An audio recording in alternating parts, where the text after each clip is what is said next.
West Division champion head coach from UTSA, Jeff Traylor.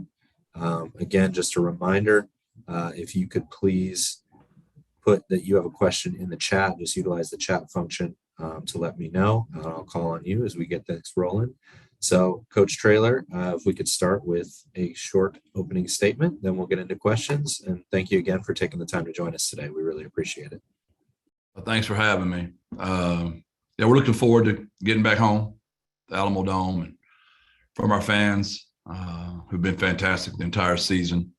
We have a lot of respect for Coach Helton and Western Kentucky. We've already played them once, which I think makes that unique, and just an incredible ball game that ended up on the 1 yard line, right? They're 1 yard away from beating us. So that's how close both teams are. His kids play the right way, and we're excited. And I'll take any questions.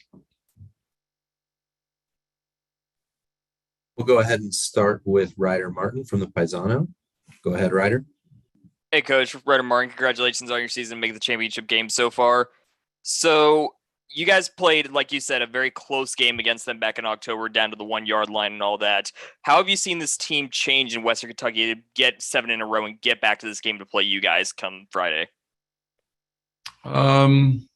I don't know if they've changed. They were really good. They played a very tough schedule. I wouldn't have wanted to play Michigan State and Indiana. Those are really tough teams. So I just think they've continued to get better.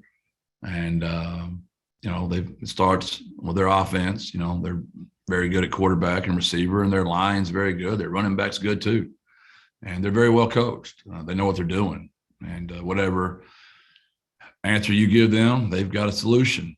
So they give him total control of the offense. So whoever has the chalk last always wins. And when the quarterback's got the chalk last, that's a bad feeling when you're trying to scheme him up. Defensively, they're very athletic. They run to the ball, and they're physical when they get there. And they've been good on special teams all year. So I don't know if they're different. I just think they're just getting better every week. Thank you, Coach. We'll move to our next question from Jared McDonald of the Bowling Green Daily News. Jared, go ahead. Hey, Coach. Jared McDonald with the Bowling Green Daily News. Obviously, Western Kentucky's offense gets a lot of attention because of Bailey Zappi and how they throw the ball. But they had one of their best rushing days against you last game, coming off their best rushing game of the season against Marshall. I guess, what do you think about kind of their balance and what they do running the ball, where most of the focus does get put on the passing? They're well coached. I mean, they take what's there. So when they've got a light box, they're going to check the inside zone or whatever little scheme they've got for the week. And then the back's good. Both those backs that run the ball are good. And that's probably where people don't talk enough about how good their line is. I mean, they're very well coached up there. Those guys are mature, and they block. And they handled us way better than most have. And so that'd be what I'd say to that. Thank you, Coach. Our next question is going to come from Greg Luca. Greg, go ahead. Jeff, what does it mean to your group to be playing for the conference championship for the first time, and how have you kind of seen that reflected in the attitude and the mentality and the approach to practice so far this week? I was worried that we got so embarrassed Saturday. What was that going to look like this week? But if a conference championship did not get your attention, I know that what we did Saturday and then going to a conference championship will really get your attention. So we're excited. We've had 2 beautiful days here.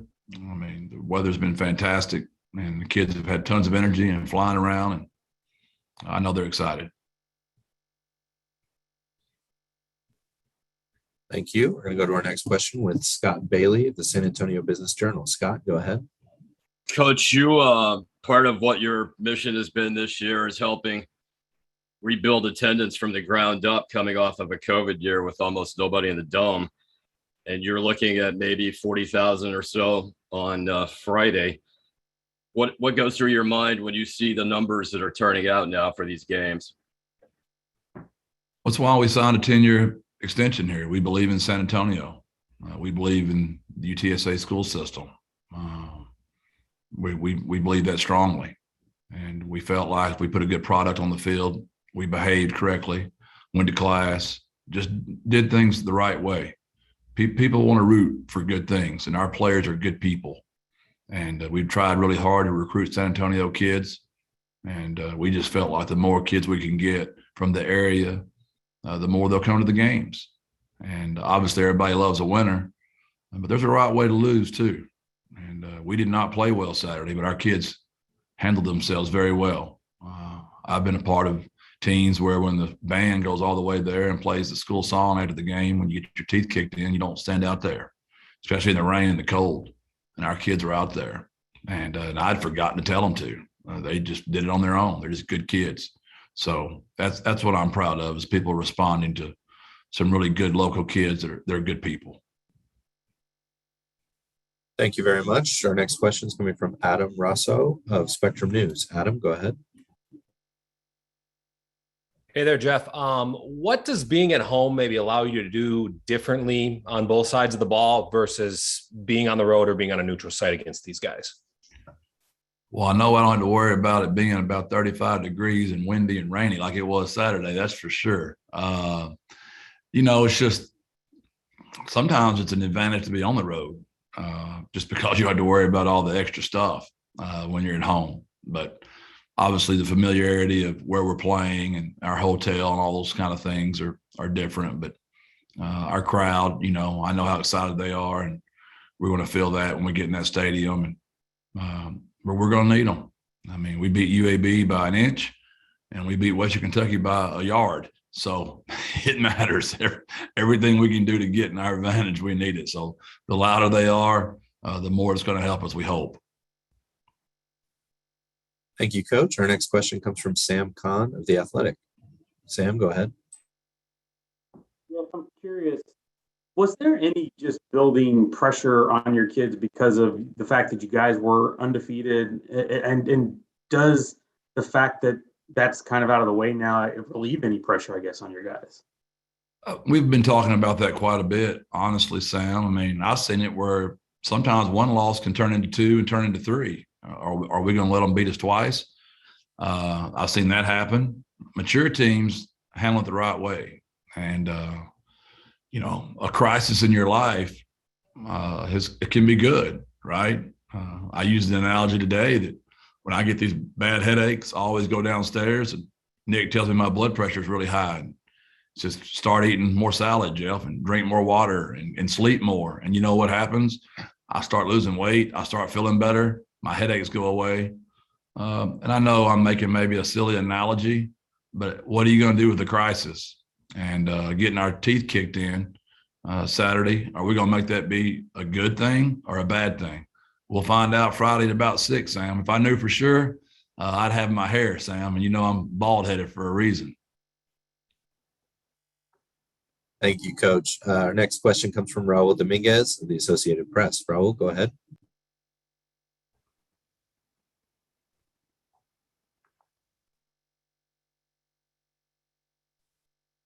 Raul, are you there? That's about what it sounded like on our headsets Saturday when the plays weren't working. Nobody was talking. All right, Raul, we'll come back to you here in a second. We'll get to Hector Ledesma for another question here. Hector, go ahead. Hey, Coach. Good morning. Hi, Hector. I know Frank is continuously forever battling bumps and bruises and whatnot. How is he this week heading into Friday? Told you all a million times. He's like a snake. You can't kill him. He'll be out there. If you ask him how he is, he'll say he's totally fine. He's a tough kid. Loves to play the game, and he's the reason we're here. So he'll be out there. Quick follow-up to that, Coach, if I can, real quick. You've talked continuously in these last 2 years about, and you just mentioned it right now, about not being able to kill Frank. And I think a lot of your players kind of fit into that category. Is because of what you're coming off of this past Saturday. You pretty excited to see how these guys respond on Friday night? I am. Like I told them as soon as the game was over, there were only 3 teams that hadn't lost before we went down. Now there's only, I think, 2 left. I'm not even for sure of that. I haven't looked up. But everybody else has had to handle a loss. Let's see how we handle it. And I know our 2 practices have been fantastic. And I'm excited to see what we look like Friday night. Thank you. We can try Raul again real quick, see if his mic's working. If not, I can ask his question for him, and then we can start to wrap up and get Coach Traylor on his way. Raul? No, it looks like it's still not working. That's okay. So, Coach, this is from Raul Dominguez of the Associated Press, and he wanted to ask how quickly you had your team forget about last week's loss, or do you want them to forget about it? It's a fine line. You know, we had a team meeting as soon as we got back because I hadn't watched the game, but by the time we landed, of course, the plane ride was just as rough as the game was. Isn't that the way it always goes? I mean, I asked the pilot, what was the plane ride like going to be? And he said, it's going to be rough, Coach. We're going to go through a bunch of weather. I'm like, joy. So I'm watching the game, riding a buck and bronco, it felt like. But I got to watch the game, so I knew what more to speak to my team about. And we tried like heck to get that game behind us.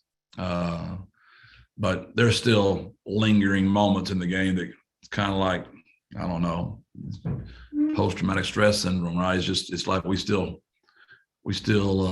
feel some of that. And I think we'll be fine Friday, I hope. Thank you very much. And we'll get our last question here from Greg Luca, and then we'll wrap up, and Coach will get you on your way. Thank you. Thank you. Jeff, you talked about Frank and the health issues with him and how he's feeling pretty good, but in a greater sense, the progress that he's made from last year to this year, it seems like he's come a long way. And now that you can look at the whole body of work of the season, how do you describe just the strides he's made and the way he's developed as a player? Well, he's the reason we're here. And I know he takes it very personal that only people talk about Bailey Zappi. Nobody ever speaks about Frank. And that's just the way I want it with Frank. He loves to be doubted. He's been doubted most of his career, whether that be injury, whether that be his throwing form, whether that be he won't stay in the pocket. He takes all that stuff like great competitors do.